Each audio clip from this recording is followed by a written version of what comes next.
13 vdekjet e parakohshme në mesatare tek fëmijët 9-5 vjeç. Sa arrim të pim ujin e sigurt të shëndetshëm prej qeshmeve tona në shtëpi? Nuk e di me saktësi për shkak se matja që i bojnë kompanitë rajonale të ujësjellësit dhe Instituti Kombëtar i Shëndetit Publik.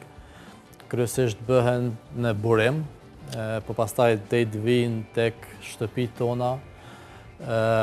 Ai uji kalon nëpër gypa që janë të stërvjetrur, gypa që lirojnë ujin apo e humbin ujin, edhe kjo ndikon kogja shumë në kualitet të ujit, ashtu siç e pranon edhe Autoriteti Rregullatorik ujrave.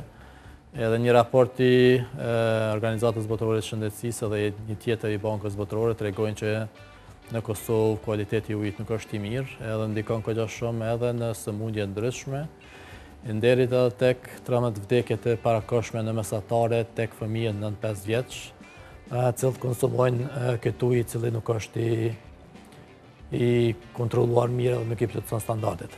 Falni. Pa problem. Zoti Demi, sa ka ujë në Kosovë për kokë banore? A ka mjaftueshëm ujë apo mund të theksohet që jemi shtet kështu më shumë me thatësi? Ne kena pas gjithmonë problemin e mungesës së ujrave mbitoksore në krahasim me vende tjera të rajonit, po raportet e Bankës Botërore tregojnë që ne kemi për gjysmë më pak rezerva ujore në krahasim me gjitha vendet tjera të Ballkanit perëndimor. Çka do të thotë se ne përballemi me një rrezik të madh të mungesës së ujit të pijes.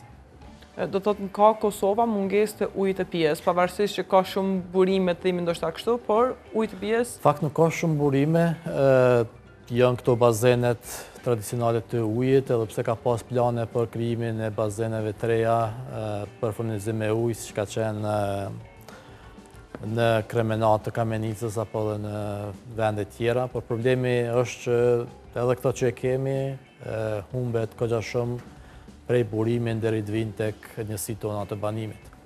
Në zonat banuese në Kosovë, cila prej themi kështu rajoneve është më e pasura dhe ka ujin më të pastër të pijes?